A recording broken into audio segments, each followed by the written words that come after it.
आप सबको मेरा प्रणाम। मैं हूँ रुद्रशेखर जोशी। केसरी नंदन आध्यात्मिक यूट्यूब चैनल में आप सबका स्वागत है।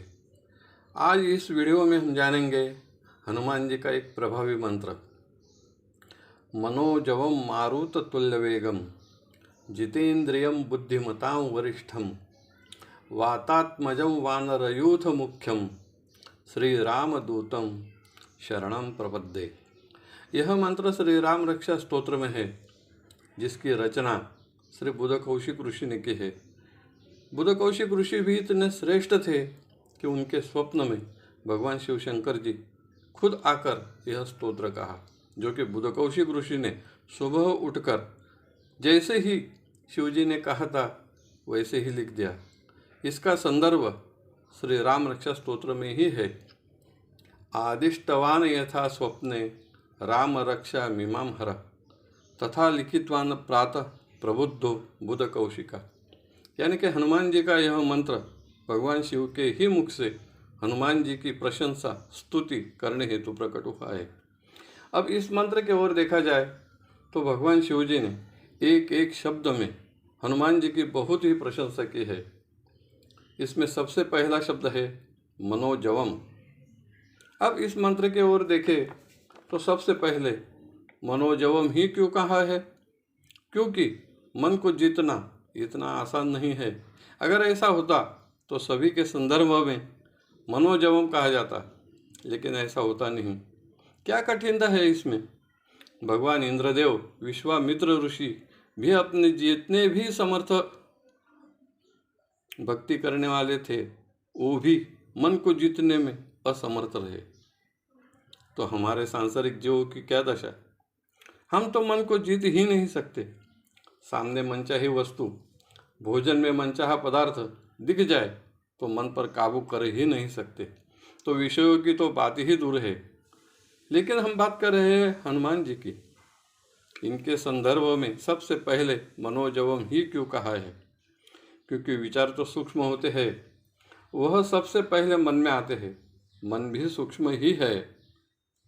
इस मन की ताकत, बल, शक्ति सूक्ष्म होते हुए भी इतनी है कि इसी के अनुसार हम तो क्या, सृष्टि के सभी जीव, इतना ही नहीं तो साधु संत ऋषि मुनि भगवान भी कार्य करते हैं। मन सूक्ष्म होते हुए भी जीव, व्यक्ति, मानव, भक्त कुछ भी कहे, इन्हें संचालित करने की क्षमता रखता है। तो क्या ऐसे मन को जीतना इतना आसान है? नहीं, बिल्कुल नहीं। हम मन पर काबू रख ही नहीं सकते, मन को जीत ही नहीं सकते। केवल भगवान शिव जी ही मनोजवम है, जिनके सामने कामदेव भी भस्म हो गए थे। उन्हीं के अंश से हनुमान जी का जन्म हुआ है। हनुमान जी के जीवन में उन्होंने की हर कार्य की ओर देखा जाए तो मनोजवम यह गुण विशेषण कितना सार्थ है, यह समझ में आ जाता है। एक रत्न पारखी ही रत्न की पारख कर सकता है, एक सुवर्णकार ही सोने की पारख कर सकता है, एक सद्गुरु ही शिष्य की पारख कर सकता है। वैसे एक विरक्त वैरागी, जैसे कि भगवान शिव जी ही विरक्त वैरागी, ब्रह्मचारी, बाल ब्रह्मचारी और तो और मन को जीतने वाले की पारख कर सकते हैं। और वह है भगवान शिव जी। और मन को जीतने वाले, मन को काबू में रखने वाले एकमात्र है केसरी नंदन हनुमान जी। इसीलिए सबसे पहले जो शब्द दिया है वो है मनोजवम। अब इस मंत्र का दूसरा शब्द है मारुत तुल्य वेगम। मारुत, मरुत का अर्थ होता है वायु।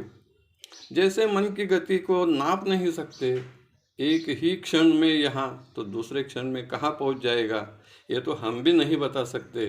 वैसे ही वायु की गति कभी कभी तो इतनी तेज होती है कि पल भर में सब तहस नहस हो जाता है। ऐसे वायु के वेग के समान ही हनुमान जी का वेग है। इस गुण विशेषण को देखा जाए तो मारुत तुल्य वेगम ऐसा कहा है क्योंकि वायुदेव के पुत्र हनुमान जी है। पिता से बढ़कर कोई पुत्र नहीं होता। अगर हुआ भी तो भी ज्येष्ठ श्रेष्ठ पिता का आदर सम्मान तो करना ही चाहिए। इसलिए तुल्य इस शब्द का प्रयोजन इस गुण विशेषण में किया है। अब जानेंगे जितेंद्रिय इस गुण के विशेषण को। जिसने अपने इंद्रियों को जीत लिया है। इंद्रियों के संदर्भ में बात करें तो 5 ज्ञानेंद्रिय आँख, कान, नाक, जीभ और त्वचा, इनसे बाहरी विषयों का ज्ञान होता है। और जीभ, हाथ, पैर, उपस्थ, गुदा, इनसे हम कर्म करते हैं। यह तो सभी इंद्रियां प्रत्यक्ष रूप से दिखती है, लेकिन संचालित करने वाला मन सूक्ष्म होता है। यह दिखता नहीं, फिर भी इसे 11वां इंद्रिय कहा गया है। और इन सभी इंद्रियों पर जिसने खुद नियंत्रण पा लिया है वह केवल एकमात्र है, केसरी नंदन हनुमान जी। इसलिए तो उन्हें भगवान शिव जी ने जितेंद्रिय कहकर प्रशंसा की है। अब आगे का गुण विशेषण है बुद्धिमतां वरिष्ठम। इस सृष्टि में जो भी जिस विषय में भी ज्ञानी है उन सभी में श्रेष्ठ, ज्येष्ठ, वरिष्ठ में केवल हनुमान जी ही वरिष्ठ है। यह तो सांसारिक जीवों की बात हुई, लेकिन देवों में भी जो कार्य खुद देव भी नहीं कर सके, उन्हें भी कठिन थे, ऐसे ही कार्य हनुमान जी ने कर दिए। वो जानते हैं श्री राम के हर कार्य में कब, कहाँ, साम, दाम, दंड, भेद, युक्ति, शक्ति, बुद्धि की जरूरत पड़ जाए, वहाँ उसका उपयोग करके कार्य को सफल कर ही देते थे और कर ही दिए। चाहे श्री राम का कार्य हो या चाहे भक्तों का कार्य हो, सभी कार्यों को सफल करने वाले एकमात्र है, वह केसरी नंदन हनुमान जी ही है। अब आगे का गुण विशेषण है वातात्मजम। वात यानी वायु, आत्मज यानी पुत्र। हनुमान जी की माता अंजना ने वायुदेव की भी तपस्या करके उन्हें प्रसन्न किया था। तब वायुदेव ने उन्हें वरदान दिया था कि तुम्हारा पुत्र मेरे अंश से बलवान और आकाश में विचरण करने वाला होगा। इसलिए हनुमान जी को वातात्मजम भी कहा जाता है। आगे का जो गुण विशेषण है वानरयूथ मुख्यम। जितने भी ज्येष्ठ, श्रेष्ठ, बलशाली वानर थे उन सबके स्वामी हनुमान जी ही थे और आज तक हनुमान जी ही है। इसलिए उन्हें वानरयूथ मुख्यम कहा जाता है। अब अगला गुण विशेषण है श्री राम दूतम।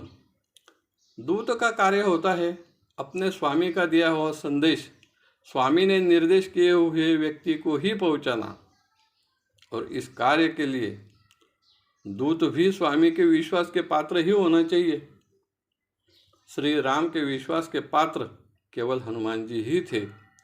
इसलिए सीता को श्री राम ने दिया हुआ संदेश दिया। और तो और रावण जैसे दुश्मन के सामने भी अपने प्रभु की प्रशंसा बड़ी ढिठाई से की।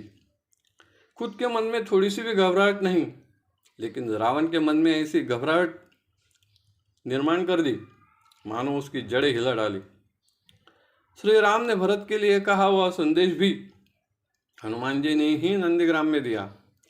तब भरत जी ने भी कहा है हनुमान, मैं आपका जीवन भर ऋणी रहूंगा।